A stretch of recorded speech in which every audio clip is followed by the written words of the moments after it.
공부도 엉덩이로 하는 것처럼 진정한 투자는 엉덩이로 하는 비중이 높아야 성공 확률이 높습니다. 그래야 장기적인 안목과 포트폴리오를 구성할 수 있기 때문에 성공할 확률이 상당히 높아집니다. 그렇기 때문에 주식 투자가 어려운 것입니다.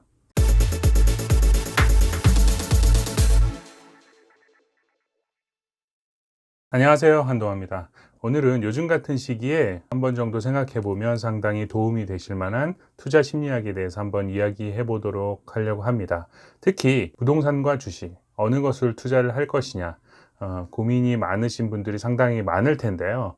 요즘같이 부동산에 대한 규제가 상당히 많을 때는 많은 분들이 주식에 눈을 돌리기도 하고, 동학 개미 운동이라고 속칭할 정도로 상당히 많은 분들이, 심지어는 빚을 내서까지도 주식 투자를 많이 하시게 되는데, 오늘은 그런 생각들을 하시는 분들에게 조금이나마 도움이 될 만한, 이 시기에 가장 적절하게 필요한 투자 심리학에 대해서 한번 이야기해 보려고 합니다.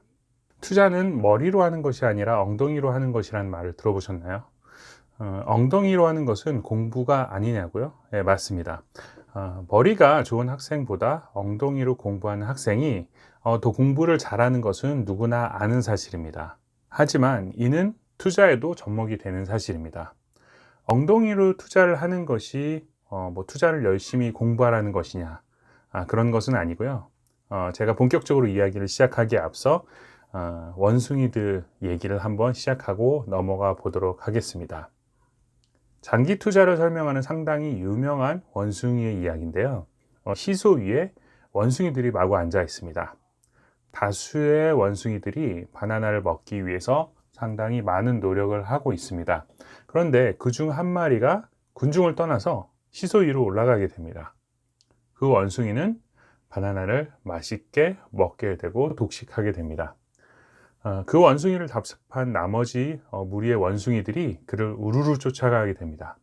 그렇게 되면 시소의 균형이 바뀌게 되죠.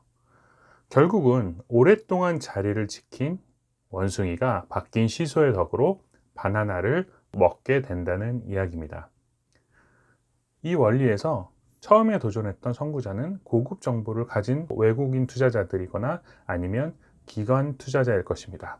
시장의 균형을 바꿀 만한 정보도 가지고 있을 수 있습니다. 그리고 그 정보로 개미들을 이끌기도 합니다. 그리고 시장이 바뀔 때도 크게 요동치 않고 장기 투자로 접근을 해서 바나나를 먹은 마지막 투자자는 일반적으로 개미 투자라고도 하고 장기 투자의 마인드를 가진 투자자일 것입니다. 투자는 엉덩이로 한다는 교훈을 주기 위한 일화에 불과할 수도 있습니다. 하지만 전하고자 하는 내용은 다 담고 있는 상당히 의미 있는 이야기라고 생각이 듭니다. 자산 관리를 글로 배울 때 주식은 장기 투자 상품으로 배웁니다. 단기, 중기, 장기를 나누는 기준은 개인차가 있겠지만 주식은 장기 투자 상품이라는 것은 크게 이견이 없습니다. 하지만 우리가 일상적으로 접하는 주식 투자는 단기 투자입니다. 오늘의 주제가 무엇인가요? 주식이 부동산보다 어려운 이유입니다. 혹시 제가 말씀드린 원숭이 이야기가 지금 저의 주제와 연관성을 느끼시나요? 못 느끼시겠다면 조금 더 이야기해 보겠습니다. 실물 투자는 장기 투자를 전제로 합니다. 하지만 주식은 단기 투자로 빠지게 만들기 때문에 상당히 어려워지는 것입니다.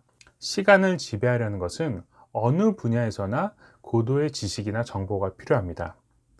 시간이 흘러서 과일이 익은 것은 자연스러운 현상이지만 단기간 내에 익은 과일을 만들려는 것은 많은 기술과 화학약품들이 필요할 것입니다. 주식이라는 것도 장기적인 접근을 하면 상당히 좋은 투자처인데 단기간 내에 많은 것을 얻으려 한다면 손실은 피하기가 쉽지 않습니다. 그렇다면 왜 부동산은 장기 투자가 가능한데 주식은 장기 투자가 힘들까요? 무엇이 주식 투자하는 사람들의 마음을 조급하게 만드는 것일까요? 제가 이렇게 한번 이야기해 보겠습니다. 5분마다 한 번씩 카톡을 하는 애인과 연락이 없으면 살아있구나 정도 인지되는 애인이 있다면 어느 애인이 함께하기 편할까요? 아마도 후자일 것입니다. 결혼을 해본 사람은 배우자에게 연락이 안 오는 것이 자랑거리가 되기도 합니다. 친구들과 같이 있는데 배우자에게 먼저 연락 오는 사람이 후식을 쏘게 하는 내기는 아마도 한두 번 정도는 해왔을 것입니다. 그만큼 자주 신경을 쓰게 되면 오래 가기가 힘들다는 것입니다. 주식은 매분 매초마다 나에게 이런 메시지를 보냅니다. 수익 났어, 손해 났어, 더 손해 났어, 원금 회복됐어, 수익 났어, 상한가야. 아무리 좋은 이야기도 너무 자주 자극을 받으면 소홀해짐과 감정적인 소비가 자연스럽게 이루어지기 마련입니다. 연애와 비교해 보면 공감이 가시리라 생각이 듭니다. 오늘은 두 가지 정도를 정리해 보겠습니다. 공부도 엉덩이로 하는 것처럼 진정한 투자는 엉덩이로 하는 비중이 높아야 성공 확률이 높습니다. 그래야 장기적인 안목과 포트폴리오를 구성할 수 있기 때문에 성공할 확률이 상당히 높아집니다. 그렇기 때문에 주식 투자가 어려운 것입니다. 제목만 보고 어떠한 데이터나 학문적인 내용들을 기대하신 분들이 있을지 모르겠습니다. 하지만 부동산과 주식은 유사한 면이 상당히 많은 실물 투자입니다. 가장 큰 차이를 말하라면 매분 매초 카톡을 하는 연인처럼 본질에 접근하기도 전에 질려버린다는 것이 주식에 갖고 있는 우리가 알지 못하는 단점입니다. 주변에 한번 보십시오. 핸드폰 창을 우연히 열었는데 주식 창이 열려 있는 것을 종종 보실 것입니다. 투자를 했다는 시작 자체에는 박수를 쳐드리고 싶지만 조만간 한숨소리도 많이 듣게 되실 게 뻔합니다. 주식과 부동산의 본질은 상당히 유사합니다. 기업의 가치 중에 부동산이 상당히 포함되어 있다는 것만 봐도 그것을 입증할 수 있습니다. 하지만 장기 투자에 미흡한 우리의 투자 마인드와 매 순간 손이 가고 확인하게 만드는 투자의 루트는 주식 투자보다 부동산이 어려운 결정적인 이유입니다. 그래서 같은 모양의 같은 실물 투자를 꼽으라면 주식과 부동산을 꼽을 수 있지만 우리가 쉽게 생각하는 주식이 결국은 성공으로 가기까지 상당히 어려운 이유가 지속적으로 나에게 어떠한 자극을 주기 때문에 그로 인해서 정말 가치 투자나 이런 비중들이 적어지게 되고 그것은 결국 단기간 내에 손실로 갈 수밖에 없는 루트가 되게 됩니다. 그리고 많은 상담을 해보고 저의 경험에 비추어 보자면 주식이 어려운 이유는 단기 투자에 대한 포트폴리오보다는 순간적인 감정에 의한 감정에 이끌리는 투자를 하기 때문에 성공 확률이 현저하게 줄어든다는 것입니다. 이 부분 반드시 기억하시고요.